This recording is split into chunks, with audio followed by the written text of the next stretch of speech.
Good morning friends, Radhe Radhe. आपका स्वागत है हमारे चैनल स्टडी आफ्टर मैरिज में।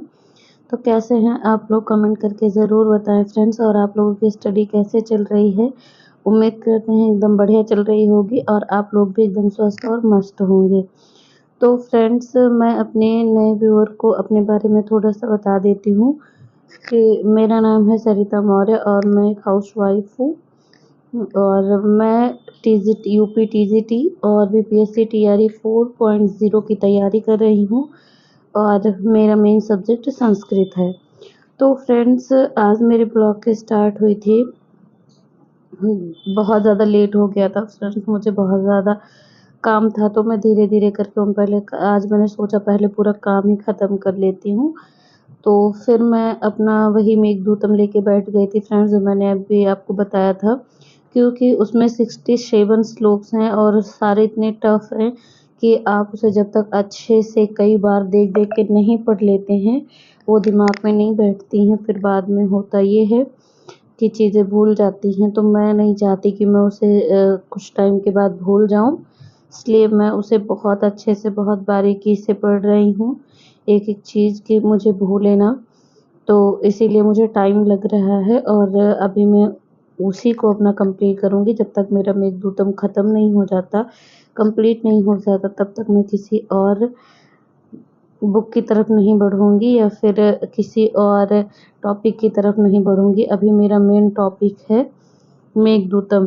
फ्रेंड्स, मैंने आपको बताया था कि अभी कोई वैकेंसी आई नहीं है, तो इसीलिए मैं आराम से एक-एक करके बुकें पढ़ रही हूँ, क्योंकि सारी साथ में लेकर चलने से ना सब समझ नहीं आता कि जो ईज़ी रहता है उसे पढ़ने में मन लगता है, फिर जो टफ़ रहता है वो पढ़ा नहीं जाता।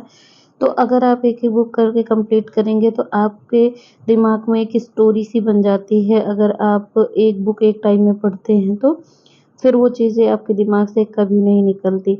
तो फ्रेंड्स, मैंने अभी ज्ञान शाकुंतलम कंप्लीट कर लिया है और नीति शतकम भी कंप्लीट कर लिया है। तो और मेघदूतम मैं कंप्लीट कर रही हूँ, साथ-साथ मैं व्याकरण करती हूँ, तो मैं इसी तरह से कंप्लीट करती हूँ। तो फ्रेंड्स, कल मेरी एक फ्रेंड हैं, हाउसवाइफ़ हैं, उन्होंने देखा था कि मैं यूपी टीजीटी पीएचडी की तैयारी कर रही हूँ और समझ नहीं आता कि कैसे करूँ, क्योंकि कुछ हो नहीं पाता है गृहिणी होके। तो मैं उन्हें कहना चाहती हूँ कि आप अगर टीजीटी पीएचडी की तैयारी कर रही हैं तो आपके लिए अच्छा ही है, क्योंकि होता ये है कि उसमें एक सब्जेक्ट आपको मेन रहता है वो लेके चलना रहता है और दूसरी बात आपको आप अगर टीजीटी की तैयारी कर रही हैं तो पीजीटी की भी तैयारी साथ साथ में होती रहती है, क्योंकि सिलेबस सेम है। बस क्वेश्चन का लेवल पीजीटी में थोड़ा टफ हो जाता है और टीजीटी में थोड़ा इजी रहता है और पैटर्न सेम है, सिलेबस सेम है, तो इससे आपको आसानी होगी।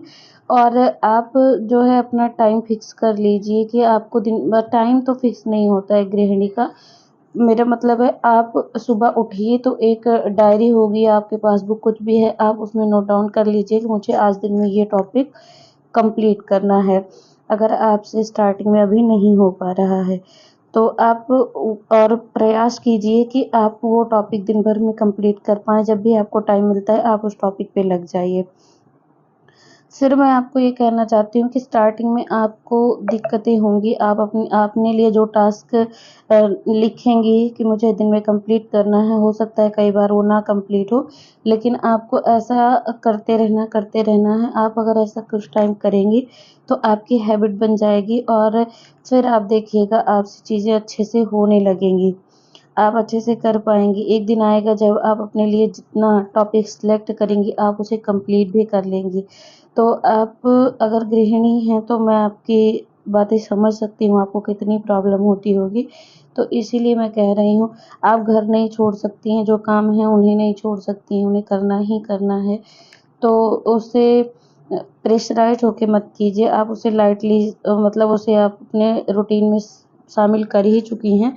तो बस आप थोड़ा-सा यही इम्प्रूवमेंट कर लीजिए अपने में कि आपको जो है जो टास्क आप अपने लिए रखती हैं सुबह उठने के बाद, वो दिन भर में कंप्लीट करने की कोशिश कीजिए। स्टार्टिंग में आपसे नहीं होगा, फिर धीरे-धीरे करके आपसे होने लगेगा और जब ऐसा आप करने लगेंगी, धीरे-धीरे आपसे चीज़ें सॉल्व होने लगेंगी, जितना आप अपने लिए करेंगी, तो देखिएगा आपका मोटिवेशन लेवल बढ़ेगा और आपकी पढ़ने की इच्छाएँ भी बढ़ेंगी। फिर आपको ये लगने लगेगा कि हाँ, मैं भी सबकी तरह कर सकती हूँ। तो मेरी जो फ्रेंड है, मैं उनसे कहना चाहती हूँ, डियर, हम ये कुछ चीज़ें हैं जिन्हें छोड़ नहीं सकते हैं, जैसे कि हमारी फैमिली हो गई और उनसे रिलेटेड काम हो गया और वहाँ हमारी कोई हेल्प भी नहीं करेगा, तो करना हमें ही है। तो रास्ता यही है कि हम अच्छे से उसका कोई सॉल्यूशन निकालें और उसी के अकॉर्डिंग अपना लक्ष्य भी पाने की कोशिश करें और हमारे काम भी साथ-साथ में होते रहेंगे। तो मेरा आपसे यही कहना है कि आप इसी तरह से अपना वो बना लीजिए और एक-एक टॉपिक धीरे-धीरे करके कंप्लीट कीजिए। अभी एग्ज़ाम का कोई पता नहीं है कब तक होगा, तो आप अच्छे से कर पाएँगी। तो फ्रेंड्स, अगर आप हमारे चैनल पर नए हैं तो चैनल को सब्सक्राइब कर लीजिएगा और अगर आपको हमारी वीडियो अच्छी लगती है तो वीडियो को लाइक, शेयर अ, और ज़्यादा से ज़्यादा कमेंट कीजिए फ्रेंड्स, जो भी आपके मन में रहते हैं। तो फ्रेंड्स, फिर मिलेंगे इसी तरह की एक और नई इन्फॉर्मेटिव और मोटिवेशनल वीडियो को लेकर अपनी सभी भाइयों और बहनों के लिए। तो मिलेंगे फिर इसी तरह की एक और नए ब्लॉग में। Thanks for watching.